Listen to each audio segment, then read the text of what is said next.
So I think we can start. Everybody's ready. We are now in Benoit. We can start our second workshop after 500 more kilometers from Conques. And so I'm quite proud to start this workshop, which will be a bit shorter, but I would say not less intensive, with Cécile Voyer, who is professor at the University of Poitiers, as well as member of the Center for Medieval Studies of Poitiers, which is, I would say, the major European center for medieval studies. It's a huge center, and it's a crazy and important center in the sense that they are together historians, art historians, epigraphists, and so on. So it's really an interdisciplinary center. And I invited Cécile, asking her to speak us about several aspects of what we are now really meeting. So her lectures will be really dedicated to what we are meeting precisely. And we will start with something which you already met, but we didn't get any like lectures about the Tympanon of Conques. But as you see already into the title, the Cécile approach is not limited to one object only. It's impossible to analyze, to study Conques as one object only, as the Tympanon only, but you see that the description of the Tympanon, his analysis will be deeply connected with all the objects around. And I would say that is one of the passions of Cécile, who is author of two important books published by Brno in 2007 and 2011. And especially the second one, it's a book which is really like constructed about the idea of the sacral space and interconnection between images and space. So it's something which is really important for her. And I would also say that Cécile is one of those rare French scholars who are like working through medias. Cécile is a specialist of manuscripts. She works on sculpture. She understands and is interested in architecture. So she's like doing what is necessary, touching all the medias together. But she's also interested in words, in terms, in historiography. She wrote a beautiful article which I read a couple of months ago about the notion of style and other questions like that. So it's not only, I would say, typical medievalist, but also a person with big attention on the methodology and on the meta-reflection of our field. So therefore I'm even more happy to have Cécile here.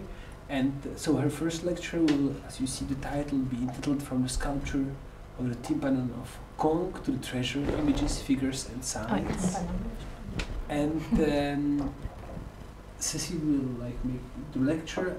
I think it will be a long lecture in sense of also time, so don't hesitate, I would say, to ask anything, to propose questions and so on. And really we have here to have discussions together, to smile together. And so let's like use this time in the best possible way. So I think it's everything and we can start. Okay, thank you, Ivan. Thank you. I'm very happy to make two presentations about the cult of sense in Saint-Benoît-sur-Loire. I invite you now to explore the Tympanon of Conques, questioning the sign and the figure. Before diving into the analysis in the stunning masterpiece, here a short bibliography that was used to elaborate this conference. It's an important title. Okay. The Tympanon of Conques is viewed as an historical anomaly because of his theme. The image of the Last Judgment, quite rare for the 11th and 12th centuries period, but especially because hell as a place is highly developed.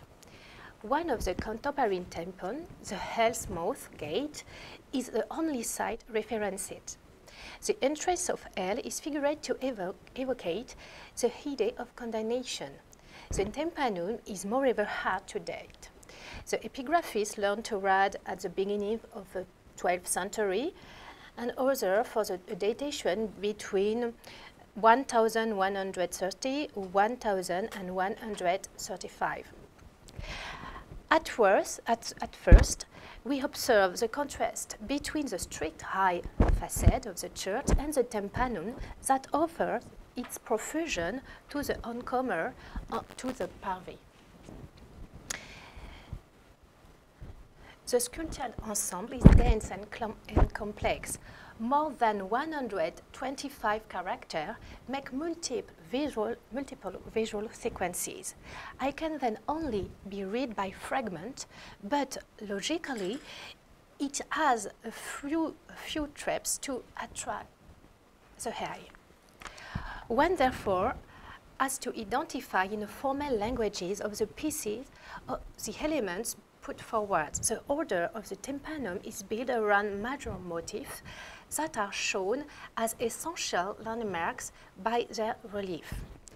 The central axis is dominated by a huge cross, the horizontal bands that cute the register, the double roof railing of the lintel, the symmetrical and regular paneling that the great line of the topography draw, of place, if you prefer, into which the general meaning of the action starts. The angels are active in the celestial.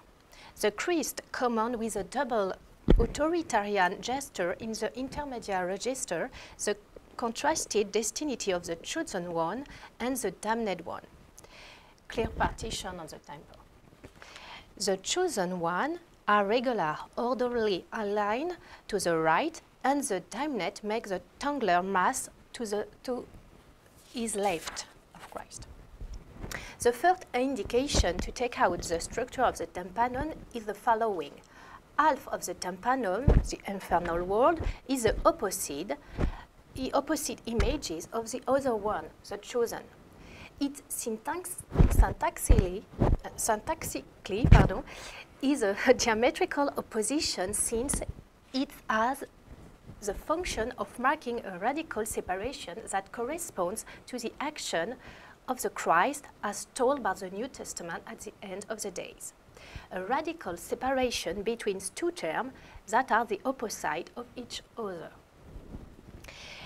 Taking into account this indication given by the visual piece itself, it's essential to be understanding of the Tympanon. It allows to grasp the extremely fine makeup of the piece because the opposition is pushed to the detail.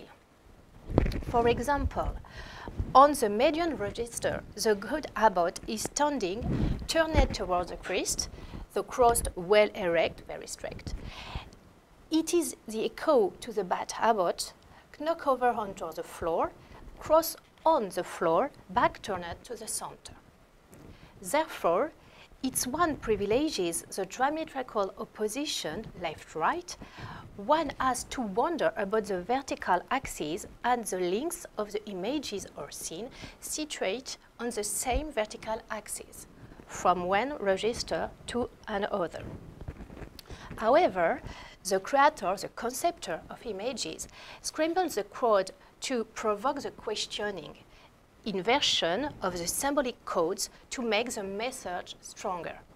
The opposition right-left doesn't necessarily present inverted equivalents like the God and bad king or the God and bad abbot.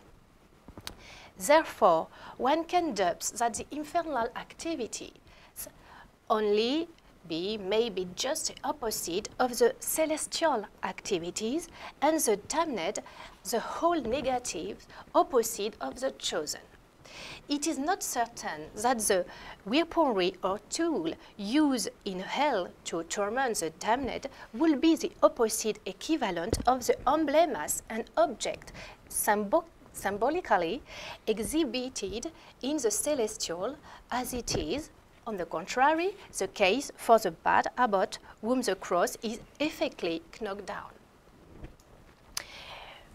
We are then going to study the formal language to the Tympanon of Conques.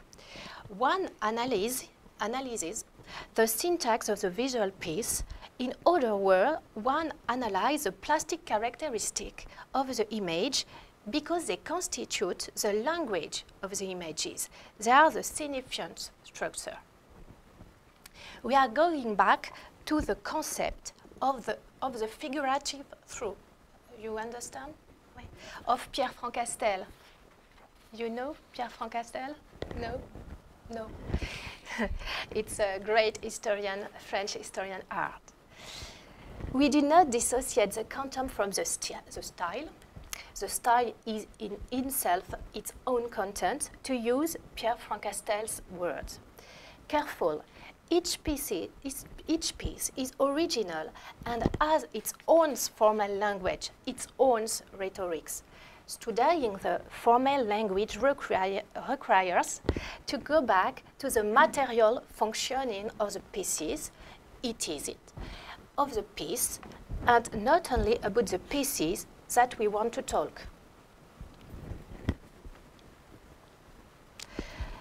The figure of the Christ is located in the hollow of the mandorla, whose conch encompassing as a double property to present him and retire him into his sphere. If one compares with the Christ of the Last Judgment of Saint-Lazare d'Autun, one observes that the Christ of Autun fits perfectly into the hollowness of the mandorla. It curves in the center and slightly curves out forwards on the edges, head, hand, knees, feet. The one from Conques use, on the contrary, the depth of the niche to take more volume. The Christ of Conques is purely sad, which accentuates, emphasizes its relief design. In Autun, the knees of the Christ are widely opened and the legs folded down on the right and to the left side, drawn a diamond shape that thinner towards the feet and the hip to prolong without break to the torso. The conceptor of Autun plays on a visual ambiguity. The Christ is at once standing and sitting. Under his clothes, the Christ of Autun looks gone by the severe asceticism. The one from Conques is robust, donate, chambé. The anatomy of the Christ of Conques is more naturalist than the one of the Christ of Autun. In Autun, the sculptor plays with the fold of the clothes. In Conques, it plays with the body of the judge. In Autun, the sculptor stretch. Yes? Okay. Okay. In Autun, the sculptor stretches the figure of the Christ. Its model is flat and elongated.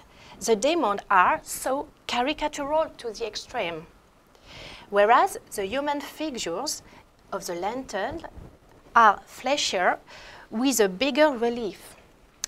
The sculpture of Autun, with a hierarchical opposition, the incarnation of the Christ, is then perceived as an over-human king, keeping its distance with human king. It's a very hierarchical construction. In Conques, it's very different. The proximity with human king is put forward. The opposition resides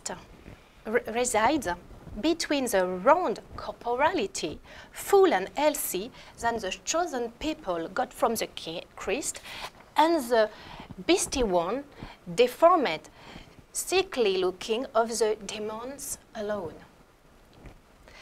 The damned still wear the trace of their resemblance to God. The Christ of Conques shows his wound, his naked right flank, his hand, his feet, wounds that were probably painted. He shows his suppliced body, his man's body that suffered. That is why he also points out the cross while the angel carries the supplice tool, the nails, the spear. It is a Christ man and God that is one, the Tympanon of Conques, a reaffirmation of the incarnation, in other words, of the double nature of Christ, man and God.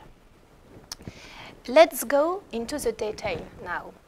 Expressive gesture of the Christ Judge of Conques corporally participates to the separation and therefore to the judgment. For the first time, the gestuality of the Christ is deeply asymmetrical. He pronounces the double sentence. The gesture makes the Christ a judge in the full meaning of the word. Iudex is incidentally writing on his name. The legal characteristic or justiciary characteristic is corporally marked. It marks the body of the Christ. It is, by the way, quite remarkable that the rejection of the dinate takes place in the median register at the level of the Christ himself.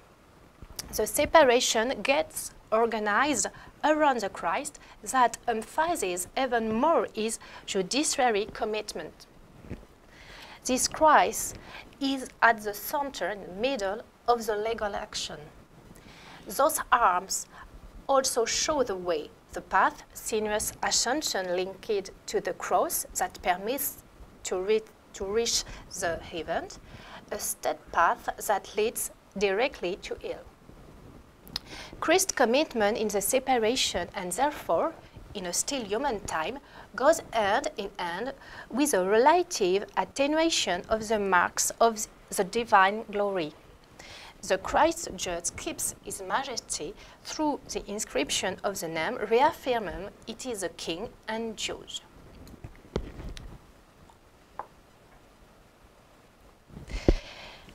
The name of the Christ is composed of the superposition of motifs, one circular, the other cruciferous, allowing the imbrication of two titles, Rex and Iudex.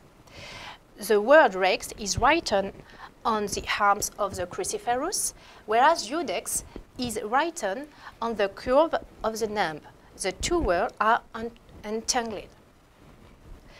The Christ reigns as majesties in the middle of the mandorla, surrounded by cloud, shining symmetrically, encompassing by angel.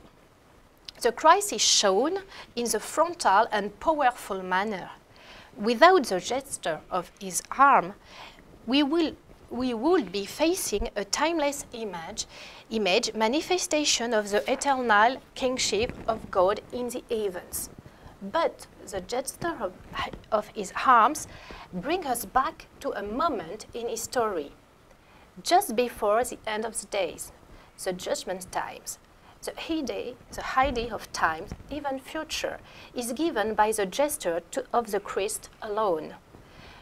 To the difference of the other Roman Christ, whose gesture immobilized in the eternity, the one from Conques makes a profoundly historical gesture. The right arm, high up and bent at the elbow in the way, is clearly exceptional on the Christ in Christian medieval art.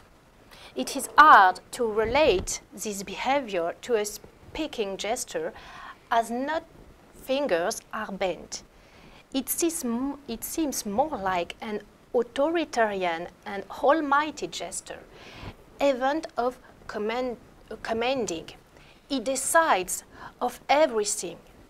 You will notice that the left hand of the Christ overlaps on a Rolex carried by an angel, on which is written Patrice Aimé, with a French reconstitution, Possidete vobis paratum regnum, a fragment of Matthew's formula, meaning, come here, chosen people of my Father, on the kingdom built for you, which means that the hand of the Christ does that is written, and what has been written in the gospel is done by the hand of the Christ, by the superposition on the gesture and script and inscription.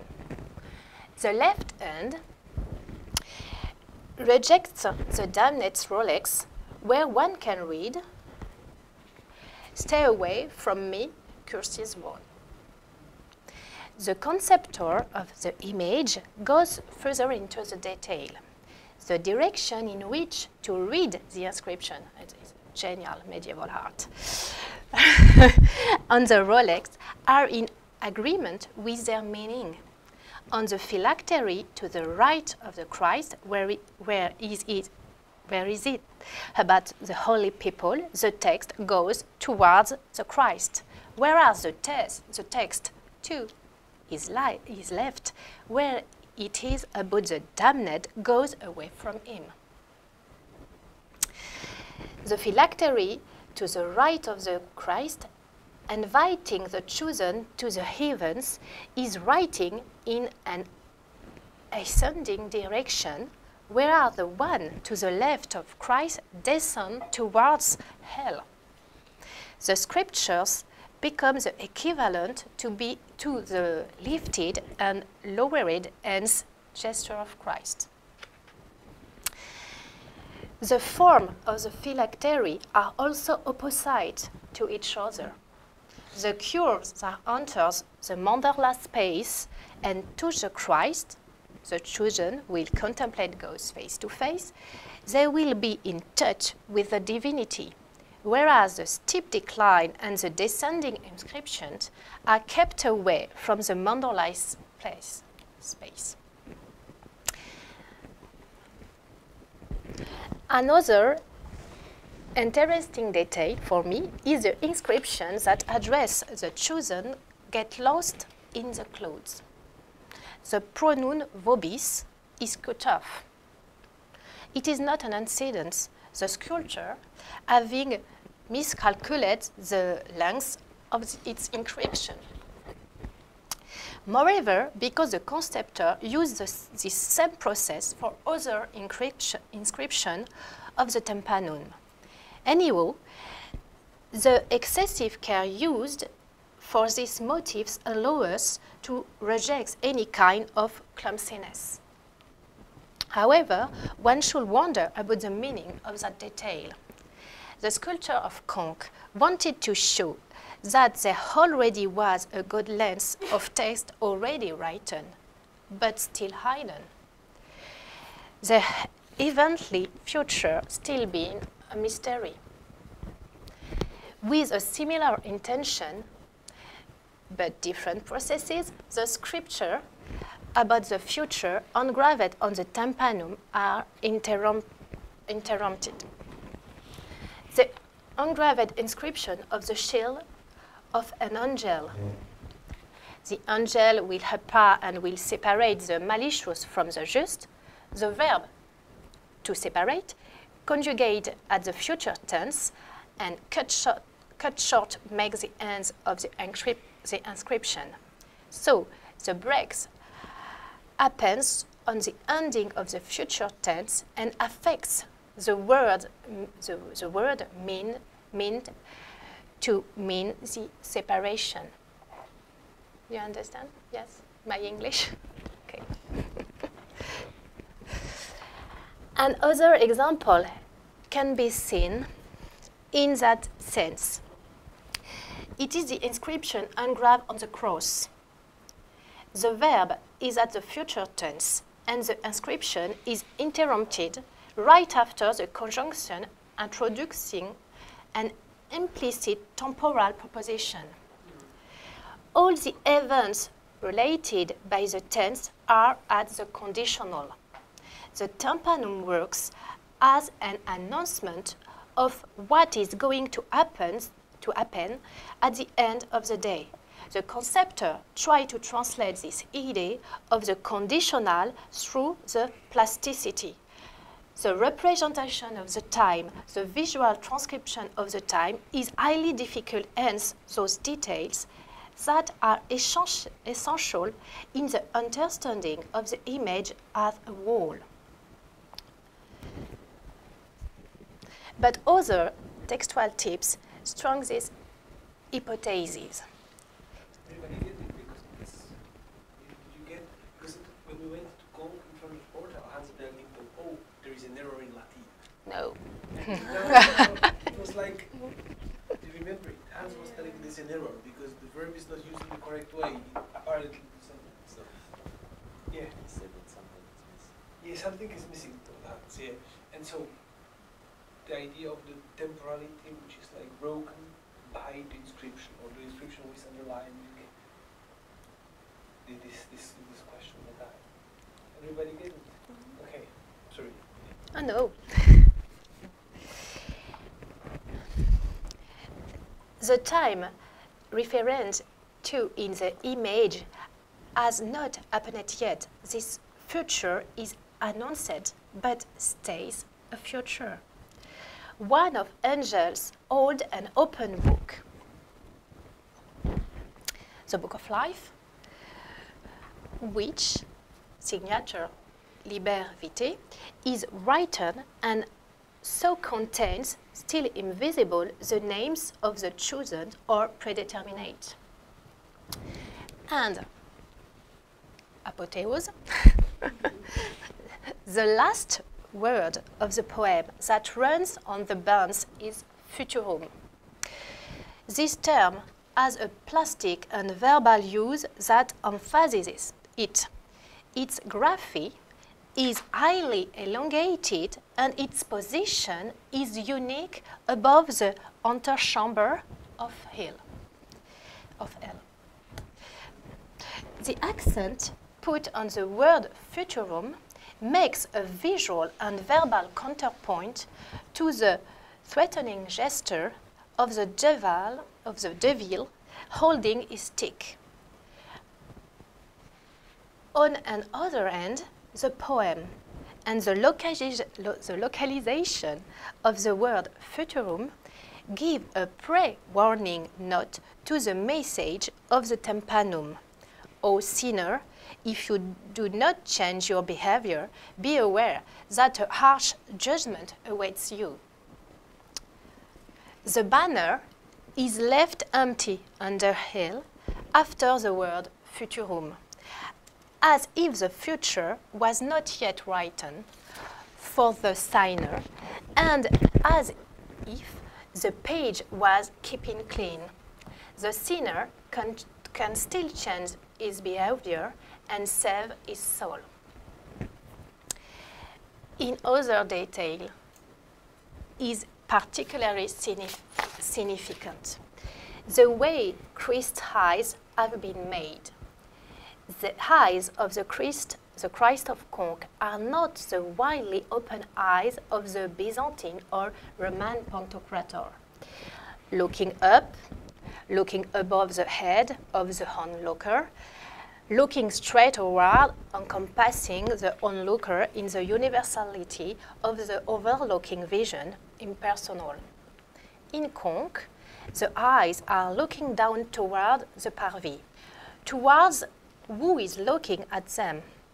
The other Roman Christ look, this one has been made to make us understand that he sees us.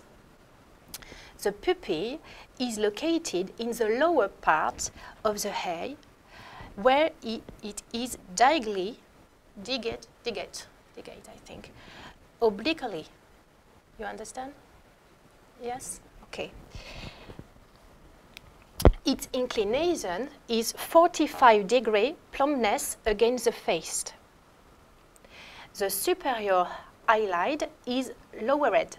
Roman Christ often have bulging eyes. It is not the case here. Accentuating the shadow. The sculptor plays on the plasticity of the Christ face.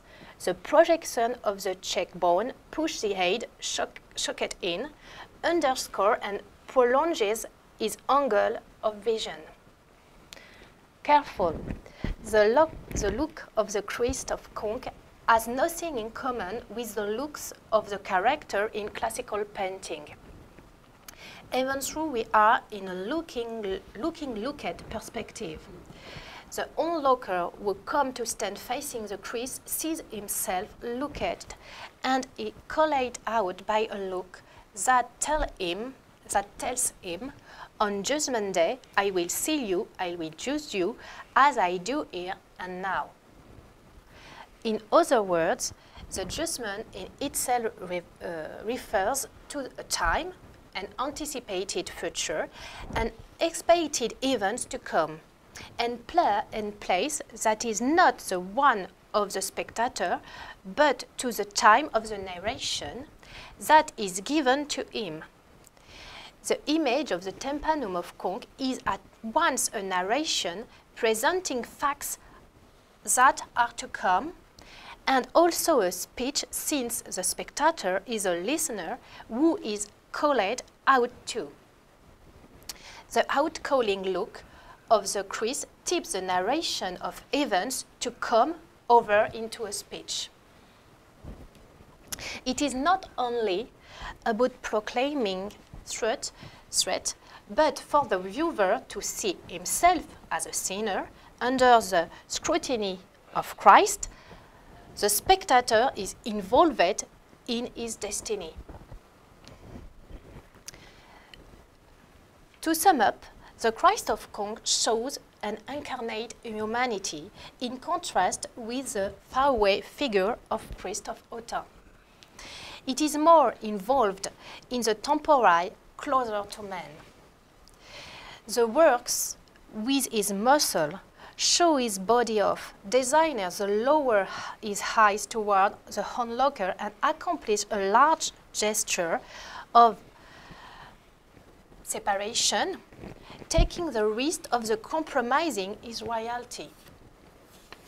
The position of Christ's arms clearly shows the asymmetry between the in direction ascending movement passing through the cross and the vertical fall that takes the damned away. The look of the Christ jumps over the distance that separates him from the spectator and shows him with a deliberate sign that he is talking to him. It is not longer the look of the visionary seeing all, encompassing the world and the humanity. It falls upon the person.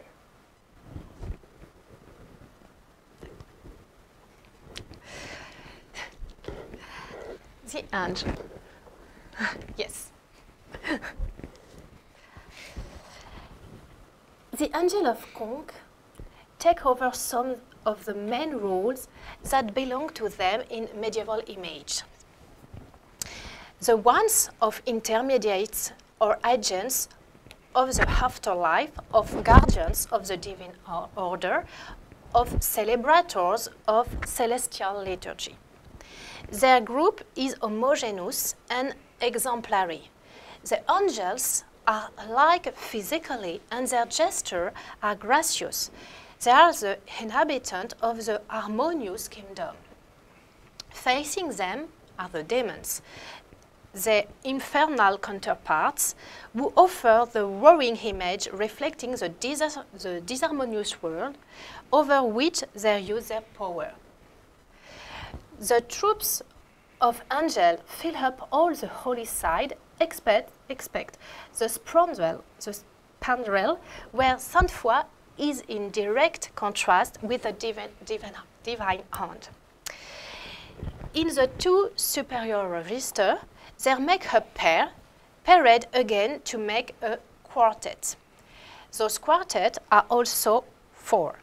One surrounds the mandorla, one other guards an empty space between Christ and hell, and third one to the left overlooks a group of chosen, the four tops up, the summit combining a convergence toward the center with a divergence towards the sides. On the inferior register, the other angels, in the number of fours again, don't make up a quarter. One opens tombs, and other opens the doors of the celestial Jerusalem. The third one protects the chosen, and the last is Saint Michael. Despite the numerical analogies, the balance in the two superior registers is broken at the inferior register of the tympanum. Each angel of the inferior register does a specific task. The tension that comes from the people's individual fat after the last adjustment is transmitted to the angels. What can we understand from the distribution of the angel inside the composition? The general opposition between right and left is crossed by the clever vertical progression. At the bottom register, the associate angels show clearly asymmetries. At the median level, the three quartets balance each other, but the one from the left is horizontally aligned, whereas the two others are arranged rectangularly. At the superior register, finally, symmetries are more strict. The creator of the image respected a graduation in the harmony of the described vision.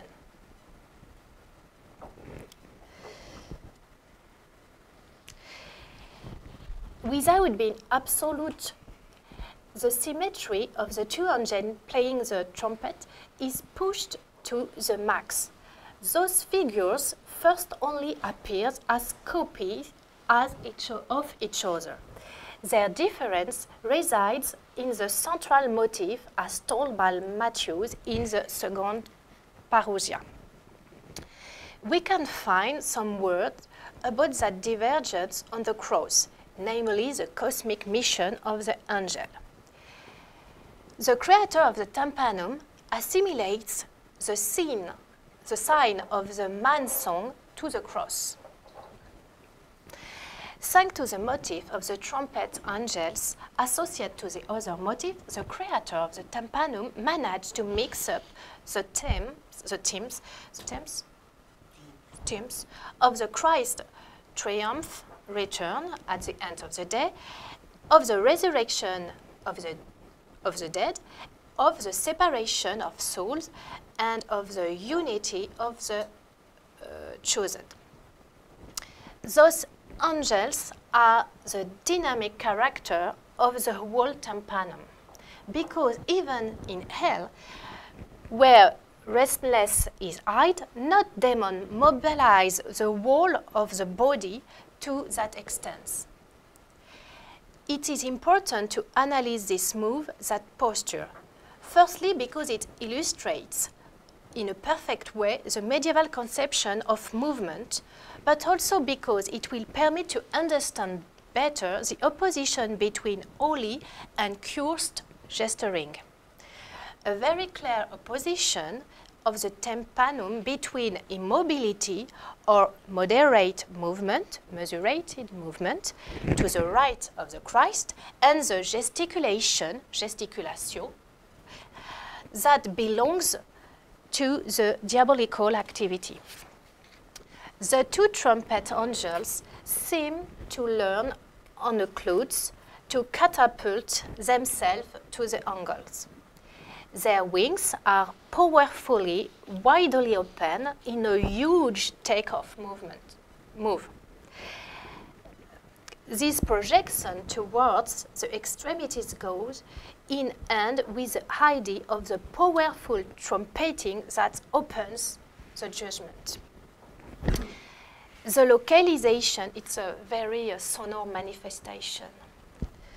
The localization of those images, a location reserved for music, shows that for medieval culture, music had an eminent cosmic power.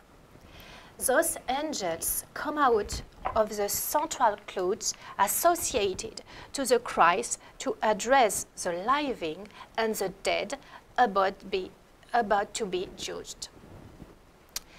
The clouds from which the trumpet's angels are coming out act as a centrifugal force where the angel's body shines through.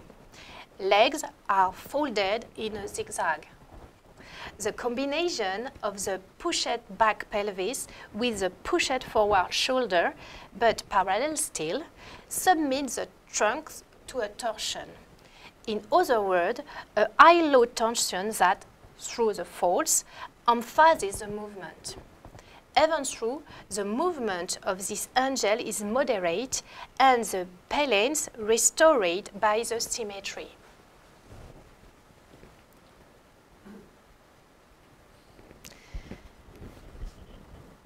The angels carrying the cross almost don't show the tension, but the trumpet player did anymore. Their members are grouped and their wings hardly stiff. The motif is still very dynamic. They emerge from the summit divine and converge towards the center of the cross. Their feet stay invisible under the bulge of the clothes border, where they come out from. So they are coming from the afterlife and are the only ones to enter in the space of the Just Christ. Their ambiguous movement suggests that they are taking the cross down, they are lifting it and keeping it in place. The cross that is figurative is not a cross of glory. Its size, its sobriety, its inscription evokes the cross of sacrifice, and its carrying by the angels reminds the imperial motif of the winged victories lifting a trophy. Here it is indeed the victorious trophy over the death, the Christ being resurrected. The theme of victory is obviously amplified by the projection of the trumpet player and by the vertical column formed by the clothes and that are widely open and that like the theophanic curtains fold, leave room to the appearance of the justiciary and redemptor sign. The open curtains folds is difficult to say in English or French. The curtains fold lift symbolize the revelation. The Christ is clearly associated to the cross via the vertical axis. The cross arm slides behind the mandorla and visually blends into the Christ's body. To be more precise, the Christ's body prolonges it. The angels in the high-angle view are also used, like the crosses, to recenter towards the Christic figure. The high-angle migrating art historian Paul, yes.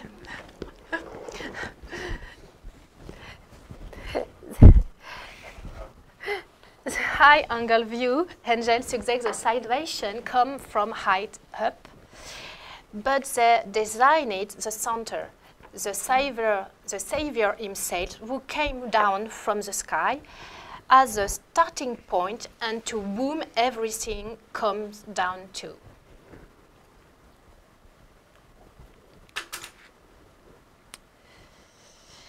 On the hell's side, the pointy shield covers the interval between the two soldiers of the Christ.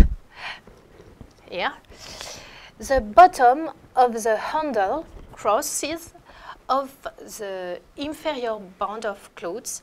The erect weapons make a second shield ou second rempart. The guard border angels don't even look as the damned, and the difference in proportion gives them an invisible superiority. The effect is emphasized by the narrowness and verticality of the place where those armed angels are, where the angels turned toward Christ are. This angelic quartet is very sophisticated. The angels have typical roles, pairing or opposing by pair, according to the divergent symmetry of the panel.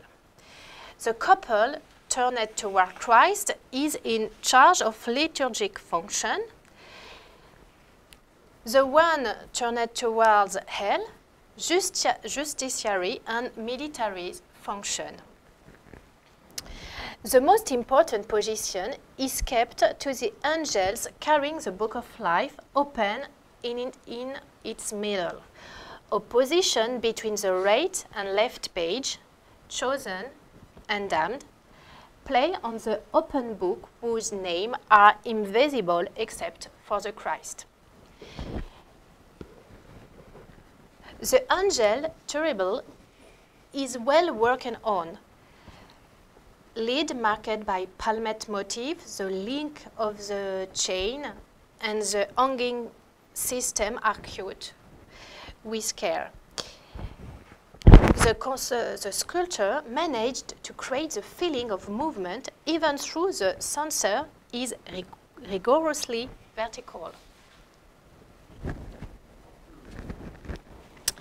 The individualization of the gesture that aims to exalt the ritual gesture, to bring it out, and the precision with which the instrument is made has to be put into parallel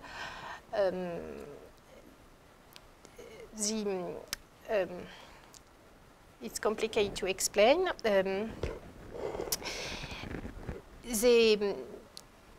The appartenance to the angelic group excludes any personal singularity. They have to make a homogeneous group. Therefore, the angels are only defined by their function. Everything is highly subtle. The angel at the top, hidden behind his shield, seems to be brandishing a sword. It is anyhow what we are tempted to say. Pushed against the backroom at the back, the gladiator's sword breaks the wrist, suggesting a run-up gesture. Here, the sword means the sharing, the separation. It makes the separation. It is an efficient sign. To the opposite, the sword demons are diving into the victim's body. Like this.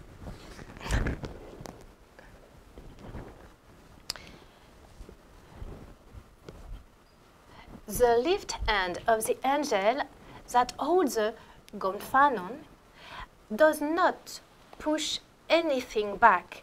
It only pretends it does. And it spears it's itself turned into an emblema, gonfanon erected. Parallelly, the Bat King next to it has his head and hand swallowed by some demon's hands, whereas the next damned has his throat pierced by a spear. The central trunk is mutilated, but the iron is clearly visible in the neck and the other extremity in the left hand of the devil. The angels are not using their weapon, that only are here attributes and opposite to the ones the demons have. The angels have therefore the privilege of being armed with the Almighty sign. This Almighty sign comes from the Christ Judge. Yet, to show the extraordinary personality of Christ, he is empty-handed and widely opened without any real or symbolic tools.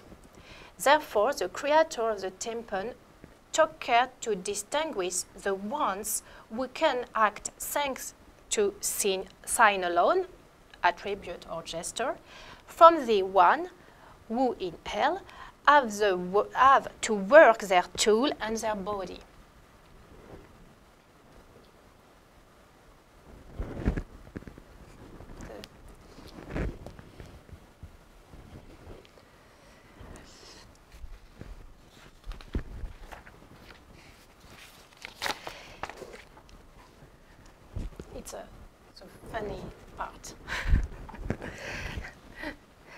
the reward and the punishment are the two main themes of the Tympanon. The condemnation in itself is hardly evoked. The engraved poem talks about the reward of the chosen and of the sentence of the damned. The strictly speaking judiciary process, that is the proceedings of the judgment, its steps are hardly evoked. What interests the creator of the image are the effects of a judgment. Let us notice, however, that the Christ makes the opposition between the damned and the chosen. The damned turn their back to him, only the chosen can contemplate home. The lintel is characterized by the divergent dynamic. From the median axis, the place where weighing happens, the damned soul go to the left of Christ, the chosen to the right. Right under the Christ feet is the legal action. Saint Michael and the demons weight the soul on the scale.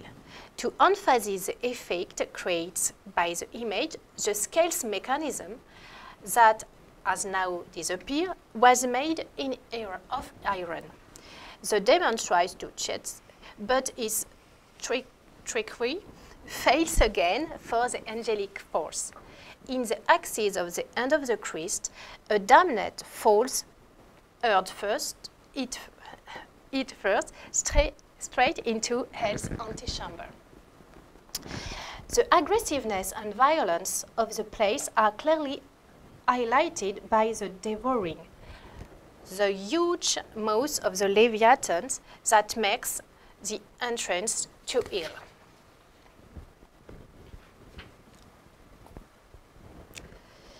Conques was original in the way the inside of hell is shown. Satan reigns at the center of the middle of the image, under the roof of the hell, earth of the infernal kingdom. Hell presents itself as a coherent whole, fully shown. It does not expand beyond the image like in the other last judgment. The visual confusion that comes out of hell is attached to the notion of chaos and disorder, in opposition with the calm serenity of the chosen. The diversity of the demon is proper to hybridism, yeah? Expression, manifestation of the corruption of the creation, perfect image of God. In Conques, the notion of torment takes its full sense, and we find in image what can be read about vision of hell in the 12th century. Faults are punished and the tortured identified. It's okay? My English is okay? Oh, it's okay. Bon.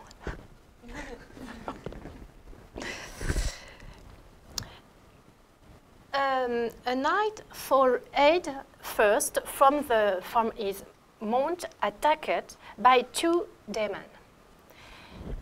Perched on his back, one of them sticks a fork in his back. At the opposite of the other damned bellatores, the weapons proper to the warrior don't turn against him. It is assaulted by an earth working tool. The creator adds to the representation of the prude, who, having carried his head to height during his life, is condemned to be dust, a condemnation of social violence. This knight has clearly not respected the peace of God and the protection of the poor. It is then condemned to be tortured by the tool of the ones he did not protect, who he brutalized even.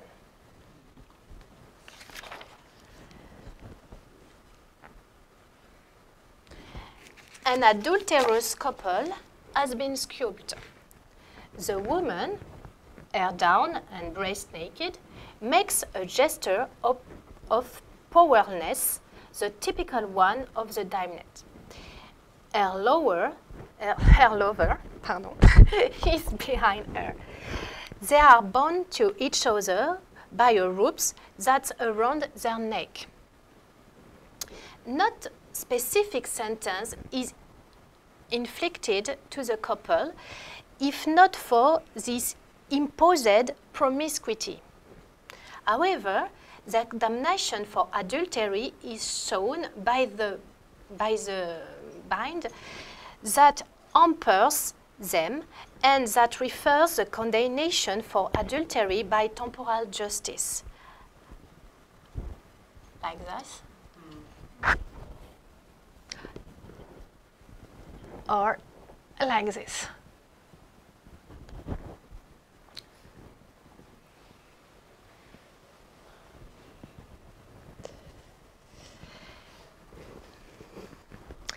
Adultery takes a different relief when the church makes marriage sacred.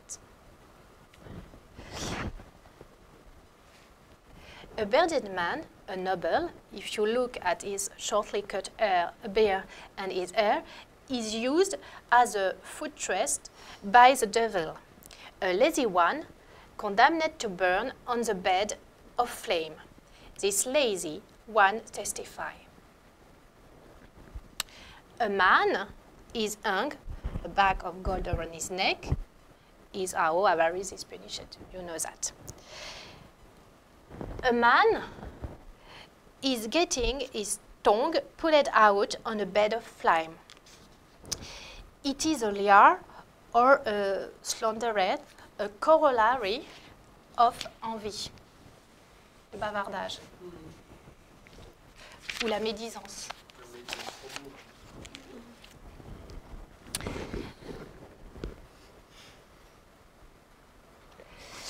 A young woman rides on a man's shoulder. This couple means the turnaround of marital authority and has a strong sexual connotation because it links the question of sexuality and the one of power. Here, the inversion of the ratio of power is also an inversion of the sexual role. The woman holds the snake like a whip. However, this image especially evokes the question of marital authority, which is one of the aspects of the reorganization, according to the Gregorian reform, of the society. This couple is tortured for having turned around the natural subordination between men and women during their lifetime, and in doing so, turned around the marital authority. To illustrate this sign, the woman rides the man, whipping him with a snake, who turns against her will a demon crowns her with a claw. A pot, a billiard man, is thrown into a cauldron. The scene of greed is evoked. It's a mix of social condemnation and sin. It's a mix. It's not a seventh sin or no. It's different. On grimpe d'un cran. On the roof of hell, in other words, excluded of the infernal place, are some damned who are punished for their behavior or life choice. The sodomite, the musician jungler, here, and the suicide. This is category of excluded damned is beyond hell.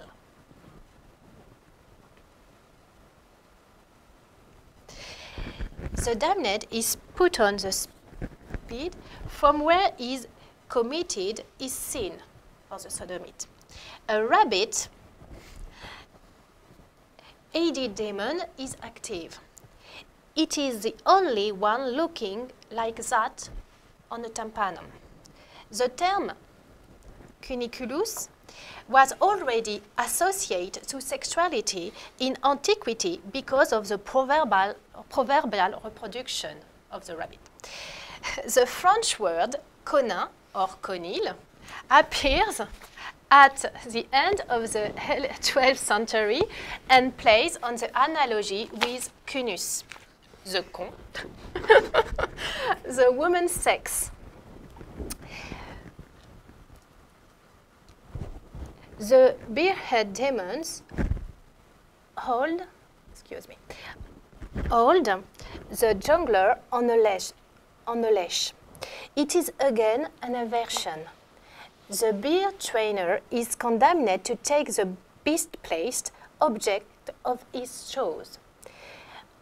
And other demons pulls his tongue out because he had badly used his word while holding the musical instruments that shows the social function of the damned.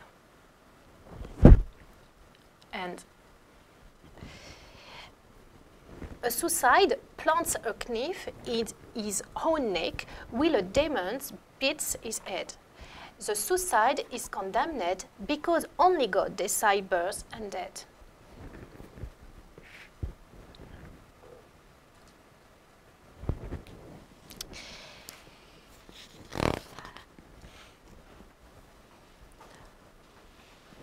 In the superior part of hell, the damned are arranged according to their social status.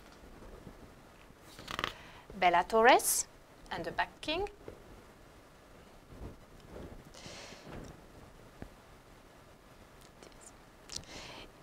and the Laboratores.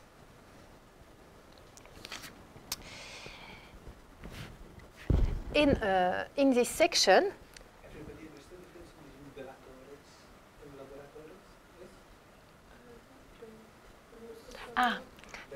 Bellatores, a warrior. Okay. And Laboratores, workers. Okay, yeah. Oh.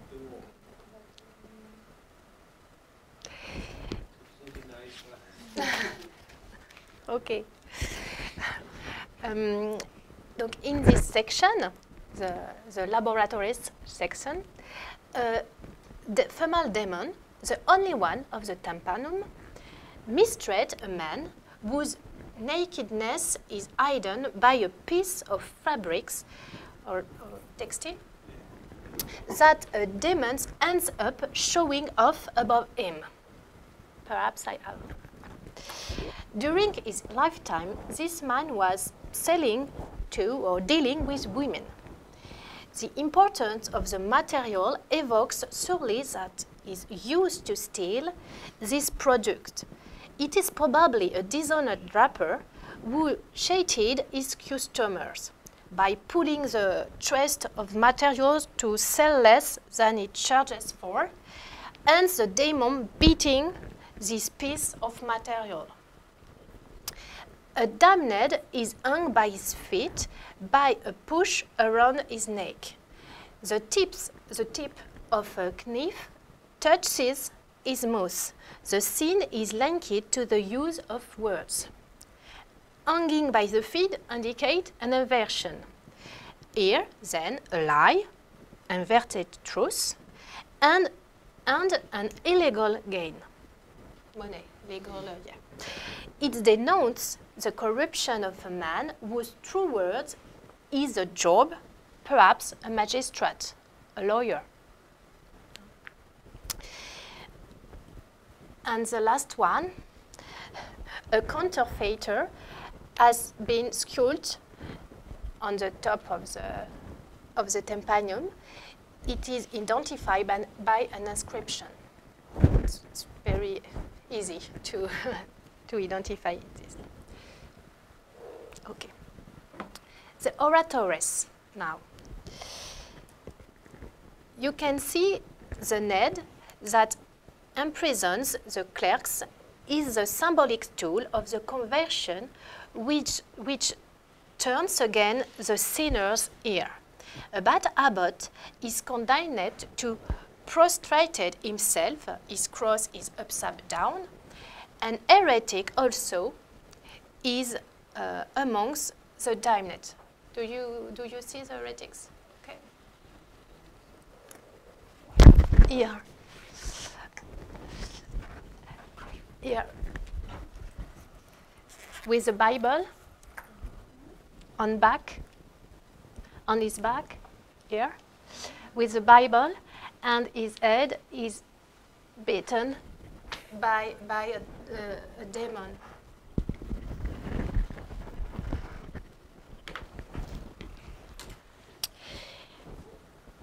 It is not the torture that is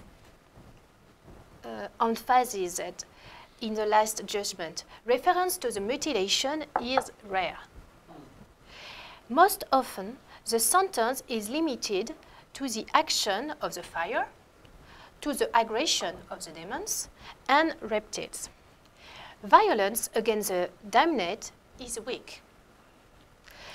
If the affirmation of the torture is limited, it is because the punishment seems to, as a primary function, indicate the social identity or the damned of the nature of their sin.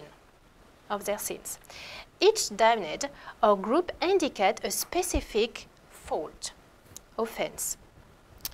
What preoccupies the creator of the images is less the visible evidence of the sentence than the denunciation of the sins and faults of the society and overwhelms the concern of the punishment. If the three orders of the medieval society are represented in hell, oratores, bellatores, and laboratores, the absence of peasant is surprising. Only the new categories are represented. However, this is not new. Honorus Augustodunensis, in L'Elucidarium, evoking the fate of the social groups in the afterlife, the destiny of the social group in the afterlife, condemned the knight, the merchant, the craft person, and the jungler to a certain damnation, but spares a peasant. If we follow the conception, the absence of peasant in Conques is not surprising. This choice also evokes the transformation of society and the fear of those changes.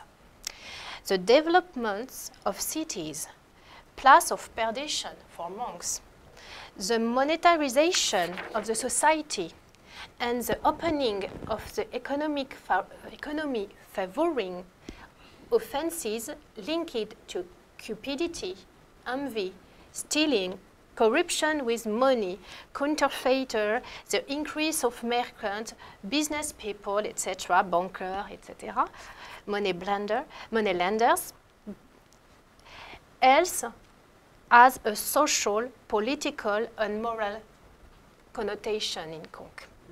This Tampanum is an exception, fruit of the multiple factors. Commanders observing social changes, image creator with a unique, extraordinary personality. If you want, a pause if you want. Yes? Okay, so did you hear this before that capitalism started representing here and it won't be political, but it's a non-liberal system. Okay, let's do like 5 minutes of break. So it's 4:30. Let's start at 35. Okay. Maybe you can change the air a bit because you need some more to be okay. We can maybe actually go some break for the. Okay.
How could you resist to do this thing?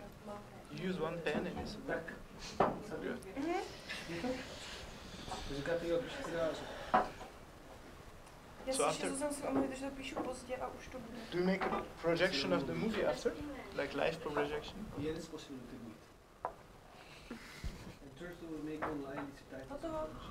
Tak Petře, 3, 2, let's go. So we can continue with lecture. We finish with this beautiful, let's say,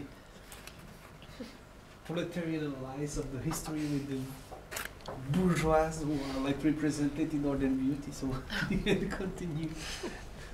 Great. Okay. The series of the the stepped arcades under the double slanted roof suggests the style of the Roman church with a nave. Take the lateral thrust of aisles, collateral, right? Aisles. As well as the developments of a pilgrimage church with a radiating chapel with lamp. The castellated towers and the door evoke the traditional iconography of fortified Jerusalem. 6 full arcaded arcades of different height underline a hierarchy under the celestial city's roof. The capitals of the last cell have been lowered to obtain the full arc. You can see? In other words, the regularity, the stability that comes out of the image have only been gained via a forced construction. To cloister the characters in their cells, one had to soften the representation of the architecture and stiffen its inhabitants. Abraham plays a unifying and pacificating role. The main plans that mark the frontality, the centrality and the immobility focus on his person and the architecture of his cell. Abraham is sad like all the neighboring couples, but he is taller than his neighbors. The one before the last feminine couple is about the same age than the other masculine couple, but it is standing, though proportionally shorter, and doesn't have any more halo. A small feminine couple is thrown back at the extreme left. Abraham therefore combines, as the central figure of heaven, a highly hierarchized asymmetry and a fraternal symmetry. He holds paternally in his arm and against him 2 small standing figures who are holding in one hand a short florinette stem, their body glorified, and have the other on the Abraham's lap in the trusted, abandoned and reciprocal gesture. They symbolize the anonymous chosen, or more precisely their soul. The repetition of the arcades evokes the protection of the patriarch for his multiple children. The first couple of old people to the right of Abraham, bearded with a mustache like him, hold a Rolex in their hand. The couple next to them, younger and hairless, carries a codex. The one to the right is broken. We logically identified the 2 first as prophets of the Old Testament and the seconds as apostles. We also have to take into account the gesture of the prophet, with the index pointed on the right towards his Rolex and the neighboring apostle gesture in contrast with the one of these apostles lifting his right hand. Palm forward, while the first one makes a gesture that shows the accomplishment. The masculine couple to the left of Abraham personify martyr. They each have a palm in their hand and carry together a chalice. Comment vous prononcez? Chalice. They wear a crown like the four feminine figures who come next, because they also are bearded and with a moustache. It is highly hierarchically in a triple central arcade of Jerusalem that the Seigneur's life. The first feminine couple would represent the holy women, each holding a bottle or perfume. The last couple represents the pious virgins carrying their lead lamp in one hand and holding together with the other the book opened. Parable of the wise and crazy virgins were very frequently associated to the Last Judgment. It's not very... Therefore, the arcades of the celestial Jerusalem are used to classify some categories of chosen one, prophets, apostles, martyrs, holy women, and virgins. Each compartment shelters categories of children closet united, but it also constitutes a closet cell to the outside by the column, and from the inside, each member of the couple facing their companion, mirror effect, they are the same one. Their faces are round, full and wrinkle-free, their body shape short and big, are at once the image of the humanity saved from need and violence and the witness of the type whose with the Christ body is a prototype. One shoulders each other, one turns a bit towards each other, but one stays fundamentally parallel. In else, bodies and place are tangled on top of each other without erasing compartmentalization and hierarchy. And men and women get close to each other. In Conques, the organization of Jerusalem is integrated to the one of the Last Judgment and cannot get away from its infernal counterpart. Here, what did the image culture want to represent? Paradisiac place before the Last Judgment or the celestial Jerusalem? In other words, the ultimate place in which the children are driven after the final judgment. The paradise or Abraham's breast is fortified. It is different from the celestial Jerusalem who come down to earth, that we to without lamps, like Book of Revelation, and whose wall will be made of jasper and not of cute stone, and God will be the center of it. In Conques, breast of Abraham and celestial Jerusalem fusion. The Tympanon shows that at the end of the day, the celestial Jerusalem will take over the breast of Abraham, where the first just are already settled. Here, then, two places are overlaying. The breast of Abraham, encrypted in men's histories, the word of the first chosen, and the new Jerusalem, the celestial promised future, are mixed. Therefore, the Last Judgment of Conques favors a time in history before the end of the day. In Autun, it is another moment that is highlighted. The Christ coming back, moment we call the second parousie, and the end of the day is triumphant and judiciary.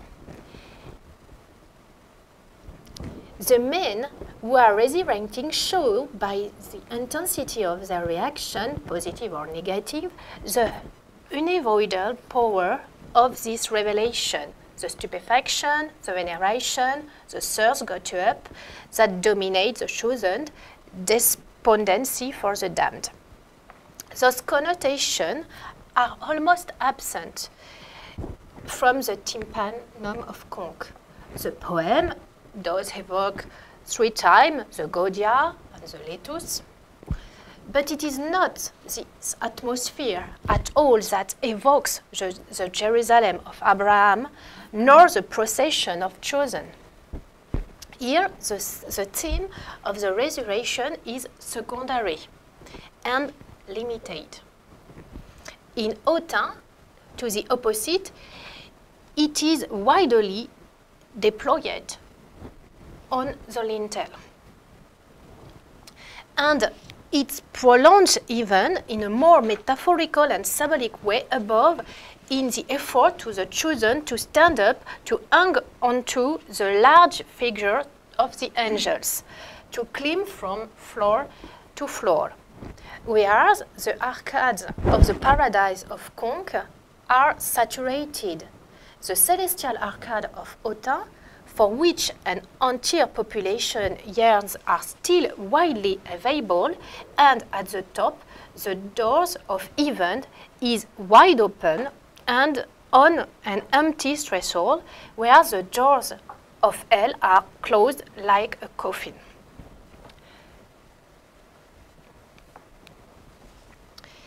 Conques emphasizes the history that leads to the Last Judgment and the uncertainty that weigh on the humanity alive and dead. The only 3 dead who are resurrected are still totally anonymous, and their fate, destiny, still undetermined. In Autun, the opposite, the resurrected are plentiful, highly identifiable, and knowing already their destiny, even if they still have a long way to climb or go down to reach it definitively. In Autun, the 2 souls, they are hiding in the folds of Saint Michael, waiting to be weighted, should fear more the influence of the snake toward which they are turned than the outcome of the waiting. They are indeed on the right side and not in the redoubtable in between of the little survivor of Conques. Here.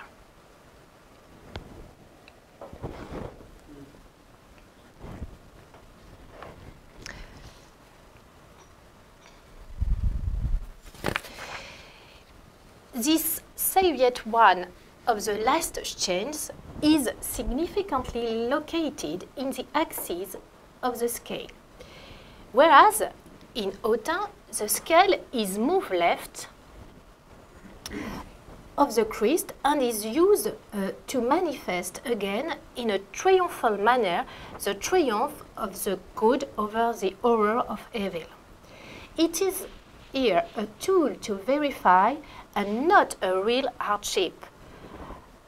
As soon as a soul has been weighted, it flies away and another one takes its place into the scale. What is shown here are the 3 steps of the ascension or of the fall. Before, the waiting at the feet of the angel, during and after, with the inversion of the sense of the judgment. In Conques, there is no soul right next to the scale. If not for the one falling head, first in hell's antechamber, qui est là.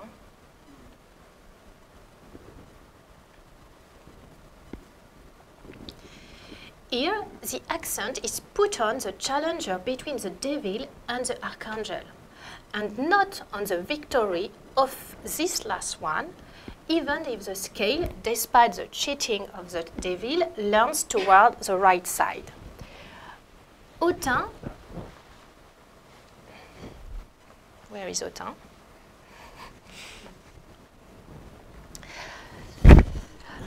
Autun take more to future chosen or damned to show them how they will take possession of their happiness to come or what sentences await them. Conques talks more openly to actual sinners who can't redeem themselves till the end. He shows their terrestrial occupation, cupidity, arrogance, the events, what they can expect if they change their behavior. The paradise, Abraham's bridge, that is shown in Conques exists in an unfinished story. The sinner exposes himself to risks and uncertainty until the last hour. The chosen present, the ideal version of the social rapports. It is characterized by a strong preeminence of the clerks over the lay person. The king is guided by the religious authority and generous toward the church. Ah, vous avez ici l'abbé et after ici the donation following the king.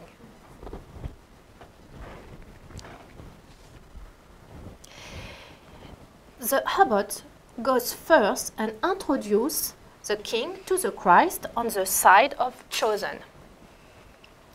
To the first sovereign of the lay order, and so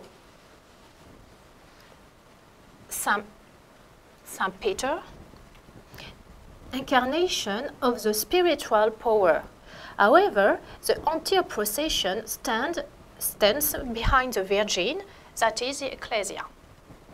The representatives of the orders are all united in the Ecclesia. The cortege also illustrates the subordination of regular clerks, in that instance to the Pope, incarnated by Saint Peter in liturgic clothes.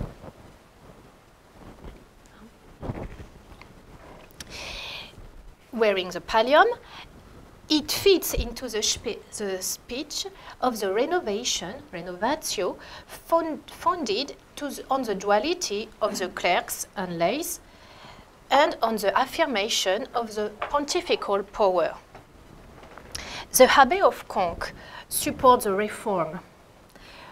Pope Urban II settles a conflict that opposes the Abbey to the one of Figeac, associated to Cluny.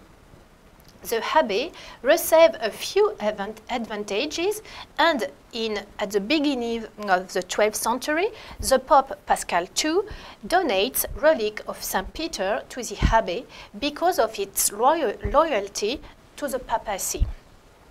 The Tympanon is posterior to this event, perhaps, but the affirmation of the loyalty to Rome through the image of Saint Peter wearing pontifical clothes and the hostilities towards part of the regular clerics are not surprising.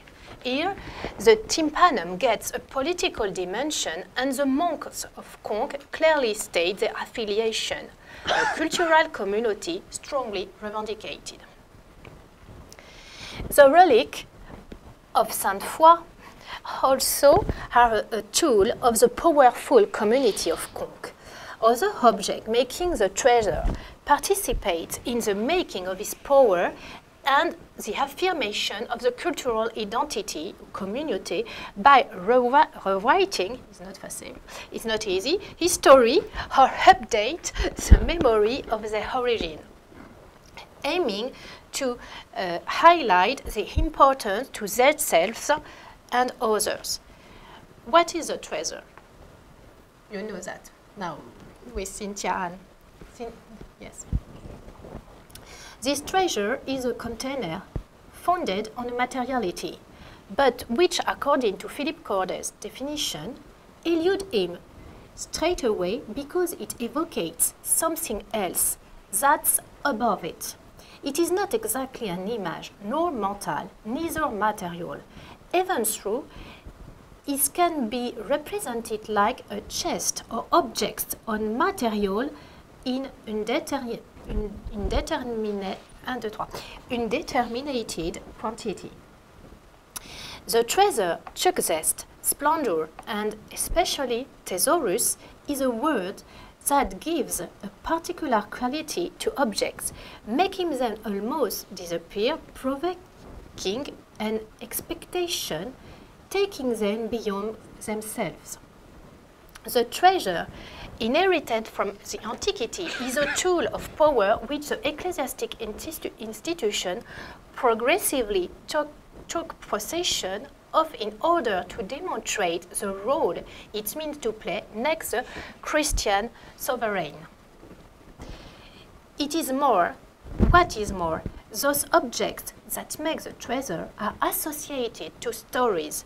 Yet, in this prestigious community, these objects testify materially of the stories uncovered in this community. The Chronicle of Conques and the Hay of Charlemagne, that jointly contribute to the increase of the prestige and reputation of the Abbaye, is exemplary. This object confirms a prerogative and legitimates a primacy. Text and object are summoned to make the monastery the first of them all, the one that would have received the alpha. The concretization of the legend goes through the writing and the creation of an object. The origin of the monastery is unveiled by an authentic diploma that attests that Louis the Pious is the founder of it, which is also attested many times later on.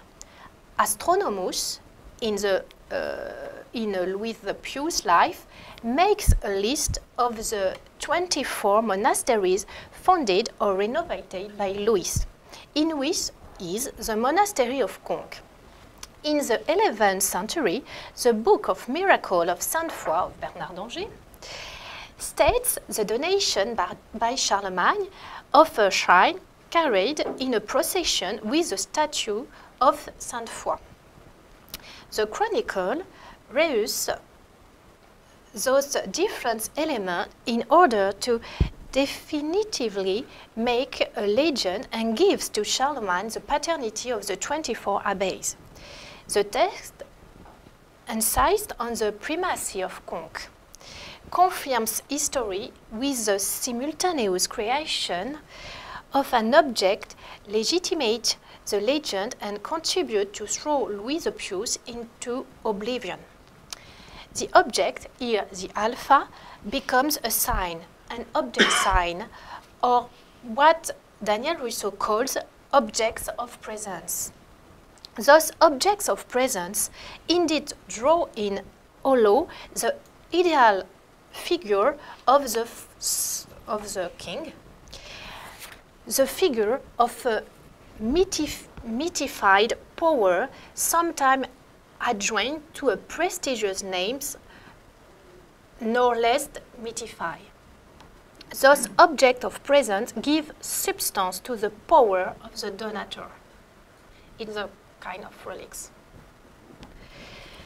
Therefore, all the old objects linked to the king or that in the collective memory are associated to him are an object of presence. They refer to, according to Daniel Rousseau's formula, only by their characteristic the political power of the king.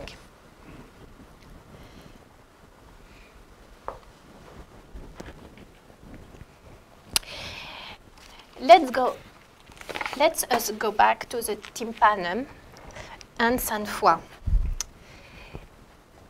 The presence of Sainte Foy, patroness of the Abbey, introduced in the last judgment a reference to local history and even to the actuality of pilgrimage. To our knowledge, it is the only example of the praying saint at the moment of the resurrection of dead in monumental art for this period. To the right of Christ, in a spandrel, Foy is praying under the chosen introduced in front of the Christ judge and on the same register that the dead coming out of their tomb. The ecclesiastic seating is strongly settled, 4 arcades in full arch, and the hotel which Calice is put on symbolize the church. The ex voto, suspended to the beam, that evokes the chain of the prisoner, and the figured cathedral under the second arcade anchors the image into the local context. Foy invokes God in the Abbey of Conques. The entraves hung to the beams of the sanctuary recall indeed the specialization, you know that, of the saint who, according to Bernard d'Angers, used to intervene regularly in the prisoner being freed, a particularly type of miracle. The grace of the Oriental Massif of Sainte-Foy would have been forged, the grey of the sanctuary, would have been forged with the iron of the captive left in Conques as an ex voto. The type of miracle testifies of the posthumous efficiency of Foy, because while they are alive, the saint act only subject to exception by their presence or by the one of objects they have touched and they have charged with their virtues in Latin. Yet, this condition couldn't be fulfilled by the prisoner locked in their cell. For obvious reasons, this social prodigy was being particularly wanted in Conques. The saint appeared in dream to the prisoner to encourage him to escape and to order him to go to her sanctuary. The prisoner, freed, runs to Conques and lives there his change as in ex voto. This detail in the image wants to identify without ambiguity where the saint prays. It also shows that the time of the action is the present, here and now, in the Abbey of Conques. Another element reinforces this inscription in the local context, the cathedral, with 4 spheres. Foy seems to have left the seat where she was sitting to bow down praying, like a humble servant of the church. Jean-Claude Bonne sees in this motif an apparition of the majesty of Sainte Foy to the Tympanon. There is an undeniable transivity and a dramatization of this scene. The majesty has indeed left the throne which she is entitled to bow down, like she has stripped her crown, her gold and gem. The cathedral is therefore an explicit allusion to the throne of the statue reliquary exhibited in the sanctuary and positioned behind the hotel, highly important at the Roman period. Thanks to a process of condensation that is similar to the one of the dream, the sculpture of the Tympanon suggests at once the visible images of the majesty and the oniric image of the woman, the saint, of the tympan and the statue reliquary make one, Foy who intercede for the sinner. The cathedral, or throne of the martyr, is a tangible sign to the supernatural presence of the saint in Conques. She stands in the apse of the domus of the saint on her inhumation seat, where her relics are kept, because the martyr especially can be called to be presidency during the Eucharistic meal because her own sacrifice made her participate to the Passion of Christ that the mystical feast of each Mass renew. He replaces in some way the Christ in this president role, and his presidential throne will be able to settle at the bottom of the apse, not only because of the proximity of the relic, but because it was the place of the president and the antique meeting room. The hotel and the cathedral inscribe the image in the liturgic everyday nature during which the sacramental sacrifice is being done where foi presides instead of the Saviour of the Christ. The Eucharistic sacrifice assures a permanent presence in the abbatial church that own a relic. For that reason, Go answers favorably to the request of the mediator and regularly intervenes through the intermediary in Conques. That is why the saint is kneeling down in a monastic attitude under the God's hand that come out of the cloud. Yes, yet the hand of the God brushes the head of the saint like the believer would touch her preserved skull in the statue reliquary. The different temporality merge. Oniric figure. Confusion between the prototype and the model. For the person who commissioned the image, it is important to insist on the role of the saint, daily intercessor in the present time, the role of immediate and individual judgment of the soul after the physical death. For all that, this dimension does not exclude the intervention of foi during the last end. The prior of Bernard d'Angers, when is for the first time in the presence of the statue reliquary, is, from that point of view, particularly eloquent. Sainte Foy, you whose corporal remains rest under this appearance, held me on the day of judgment. If the image of Sainte Foy in a abbatial church is self-sufficient, it is inscribed in the web of image of the Tympanon. Also, under the hand of God, foi is turned towards the Christ Church, who through his asymmetrical gesture separates the chosen from the damned. The separation has already started, while the dead are still coming out of their tomb.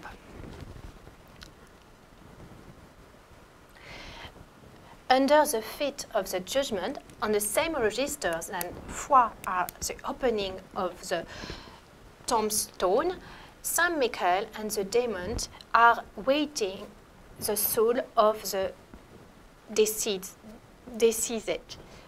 Pardon. The juxtaposition of this image on the same register says a lot about the power allocated to the saint during the last judgment. Her prayers can influence or soften the severe judgment of the Saviour at the end of the day. Thanks to her supplication, foi can sway the left arm of the Christ that yet seems inflexible. The conceptor of the image has, by the way, very clearly played on the likeness and echo between the saint and the Virgin. You can see the saint here and the Virgin. It's the same appearance.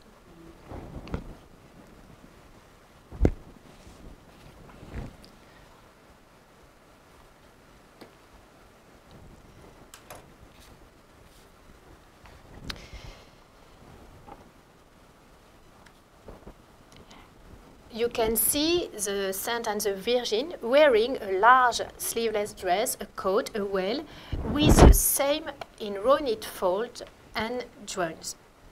They are beside the two human figures clothed to the kind judge, Foi and the Virgin, and of his manifestation. It results from this assimilation that Foi is on earth for the men, the pilgrims, the privileged intermediary that the Virgin is at an eminent level in the sky. The image of saint and the hand of God does not only express her prayer in front of God, but the positive answer that the Saviour offers her. This image works also with the image of the opening tombstone.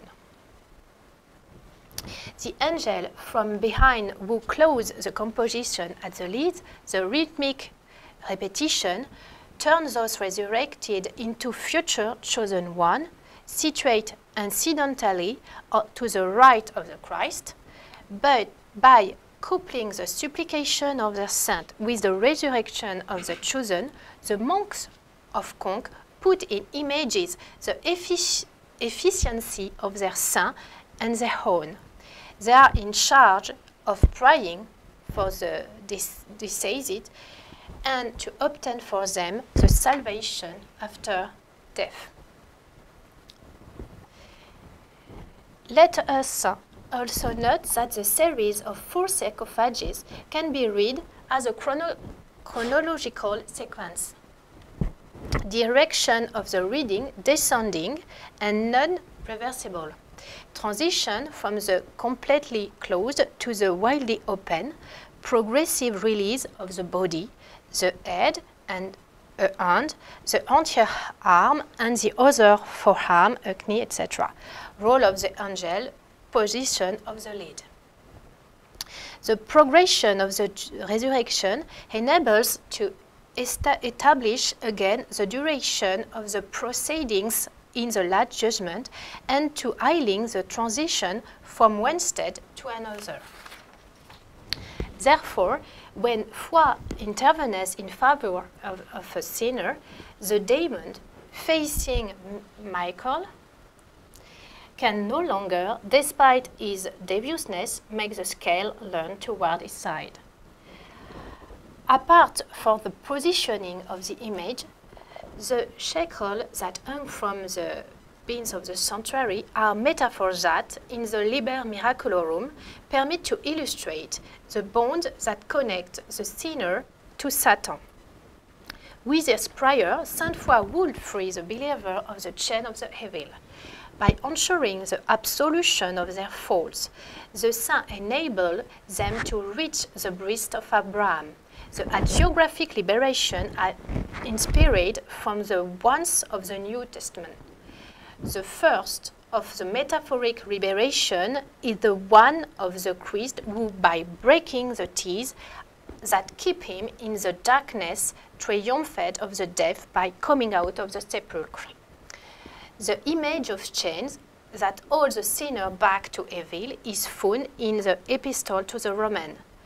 But I quote, "But I notice another law in my limbs that fight against the law of my reason and chain myself to the law of the sin that is in my limbs."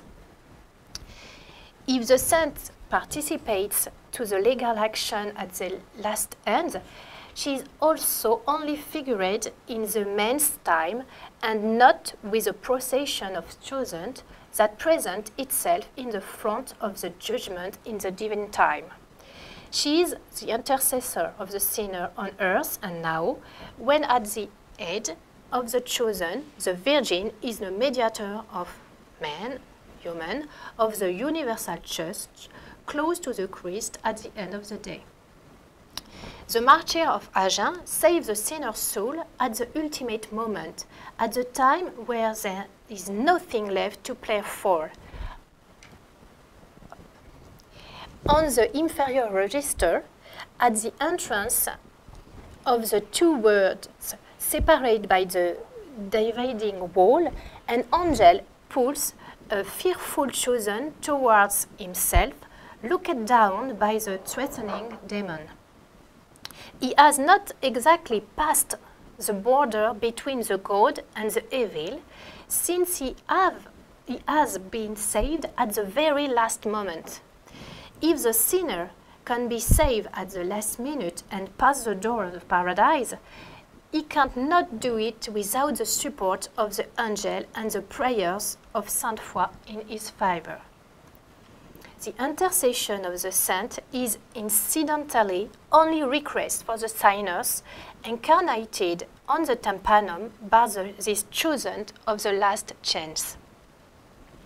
If the divine mercy is suggested, it is realized by the intermediary of Sainte Foy, who is close to the man, and her positioning on the Tympanon indicate. In short, the Tympanon of the judgment is to be put into conditional. The salvation can be obtained at the ultimate moments, thanks to Sainte Foy, who the sinner leaves it due. The image, this echo, the engraved poems that run under the scene of the Tympanon, and the end with this verse, O sinner, etc., etc. The recipients of the Tympanon are therefore designated. They are neither the just, who don't need a warning, nor the impious, for whom nothing can be done, but the sinners that one has to use to come back to the right track. The condemnation is therefore at the conditional tense. By the way, a character brought back at the ultimate moment in the chosen side realize this returns towards the God. It is a perfect figure of the saved sinner, turned away from his infernal destiny by a conversion. Through that character, the piece designate at once its recipient and the effect that it expects to introduce in him. The last judgment, the universal history, is then part of the local history and takes a particular resonance. The time to go gets mixed up with the present time without confusing the issue. Foi is presented as an essential apparatus of the salvation of the pilgrim, of the believer of Conques. In fact, the composition of the Tympanon wants to show the power of the saint's intercession, a power that will be called upon by the faithful who will come near her relic. When the believer passes the door, the promise of the redemption evoked by the Tympanon is means to happen. In the church, he enters into the material on earth of the celestial Jerusalem. The movement of the pilgrim echoes to one from the chosen crossing the door of heaven. Yet, Foi opens by force with her prayers the doors of the afterlife to the sinner. It seems logical to assure that she will help the men who come to pay tribute to her in Conques. Bernard of Angers writes about this: run to her sepulchre, ask with faith the salvation of your souls. It isn't easy to understand that if she usually saves the inferior part of man, his body, more generously even, she will save a soul who prays to her skillfully. Il insiste, j'allais vous le dire en français, je commence à fatiguer. He insists on the main role of the saint during the Last Judgment, while highlighting the miracle that justifies the pilgrimage to Conques and begs her to pull us out the tomb of our sins, where we lay like the dead, so one of redoubtable day of the resurrection, we will be to the right of God. The scene of Foi bowing down, bowing down in the abbatial church of the Tympanon of Conques proclaims to the outside of the church what happens daily inside the building in the holy space. The salvation incarnate by the young woman on the temple takes the appearance of the statue inside. Statue that one has to come close to, touch, to be absolved of their sins. To pass the door of the abbatial church puts the believer, therefore, under the kind protection of the saint. The reliquary statue makes the presence of the saint in the abbatial church concrete and her virtues perceptible. The reliquary statue of foi conjugated two forms of presentation of the holy. The personal immanence, in other words, the presence of the saint, in this image, and the immanence of the sacred res, in Latin. What Jean-Claude Bonne calls the choséité du sacré. Ça, je ne pouvais pas vous le traduire. Sickness. Choséité.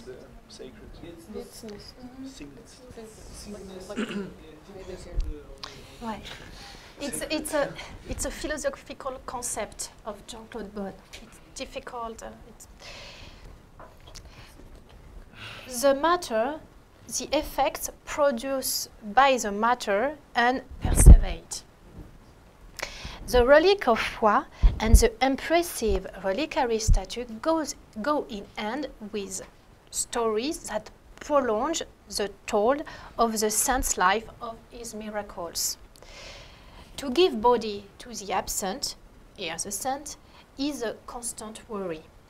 Concerns that one can find in the vitae or miracula where, during vision or apparition, the physical aspect of the saint is sometimes succinctly described. Foi, for example, is described as a beautiful woman in whom Bernard of Angers detects a capricious and versatile nature. Also, the reliquary statue shows the saint under a dignified and strict look. The apparitions are made by a juvenile, elegant, and joker double. From the representation of the humble and loyal servant to the monastic gesture of the Tympanon to the hieratism of the Majesty, the portrait of the saint is completed by recalling her position as a virgin martyr on the capitol of the abbatial church. Foi is dragged away in front of Dacian by a guard who hold her tightly by the wrist, gesture of the coercitive power. It's the gesture of prisio in Latin. Sculpted at the corner of the capitol, the hieratism and veiled figure of the saint